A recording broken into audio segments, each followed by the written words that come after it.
How do you forgive someone that hurt you? Well, the first thing is, like, I don't think you should forgive them. Forgive them for yourself. Because if you, like, the biggest thing is, as long as you hold on to any grudge, you're never going to move on. Never. And it's not even something that's like, voluntary. It's truly involuntary. You'll still think about it.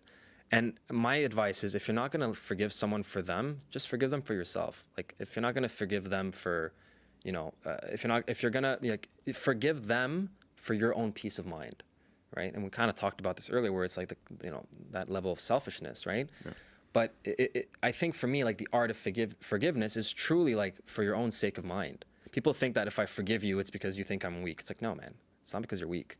It's because you have other shit to do and you don't need this to bother you right now. I don't have the time. You don't have the time. Yeah. So it's like, you know what you did was whatever. I've moved on. So what would be the benefits of letting go of grudges and resentment?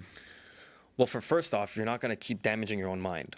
And I think it's interesting that you bring up like letting go, because it's like a lot of people say, like, this is like everything that, in my opinion, when it comes to like these kinds of like narratives, it's really like your perspective. The perspective matters. So my thing is, like, I don't tell people like, oh, you need to let this go. What I tell them is, I promise you one day you will let this go. And you just change the way you look at it. Because to tell someone you got to let this go is almost like you're asking for an immediate action, right? And you can't just click a button and let something go. So they're going to be like, okay, I'm supposed to let this go. One day goes by, I haven't let it go. 2 days go by, I haven't let it go. And then you start freaking out like, why am I not letting this go? It's because you can't do anything.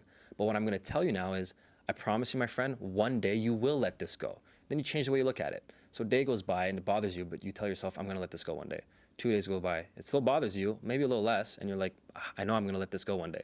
Before you know it, a couple months have gone by and you've let it go. Why? Because you changed the way you look at it. Instead of having your mindset sort of placed into, I need to do an immediate action to let this go, you're changing your mindset in terms of, I know that I will eventually let this go. And that sort of brings a lot more comfort than to be like, I need to let this go now, because you can't really do anything to let this go now. It's going to take time.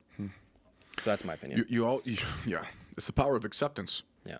You know, Sure. How can acceptance help you let go at a certain point? Yeah, like for me, it's like, well, okay, as long as you're in denial in any situation, you're gonna hold on to it. Yeah. Like 100%. It's like acceptance is really not just acceptance of the, like, it's, for me, it's more like the acceptance of the outcome. Just accept that what happened, and even though it's not the outcome you wanted, it happened. And typically denial is a direct association of like when the outcome is not what you wanted, and that goes into denial. And denial is a direct, like, sort of a direct path to like holding on to shit, right? As long as you're in denial and you're like, this thing happened the way I didn't want it to happen, you're constantly going to be thinking about it as to why it didn't happen the way you want it to happen, what could have been done. It's just going to make your mind go crazy. Whereas if you just say, you know what, and again, like, this is a lot easier said than done. Absolutely. But the point is, you need to have that conversation with yourself. Yeah, live in the present a little bit, man. 100%. You need to have that conversation with yourself and say, okay, this particular thing happened. It didn't go the way I wanted it to go, but it happened anyways. There's nothing I can do about it now.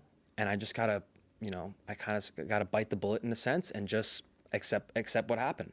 And again, like we earlier we spoke about, like, self-doubt, and like the response to self-doubt is immediate, saying like, no, yes, you can. It's sort of the same formula here, where it's like, as soon as you want to go back into like that denial phase, like, oh no, I'm accepting it for its truth. I'm accepting it for what it is. And you got to keep reminding yourself. And again, this ties back to like mental toughness. You need to have these conversations with yourself. You know, that inner voice that like you have, you need to talk to that inner voice a lot more. And it's like, it's truly like having a conversation, but with yourself. And it's nothing that's going to probably be like immediately fixed, but I promise you the consistency of having these small conversations with yourself will lead to like a stronger mind overall. What I found too, what fortified my mind is meditation. Yeah, 100%. You meditate? I do meditate.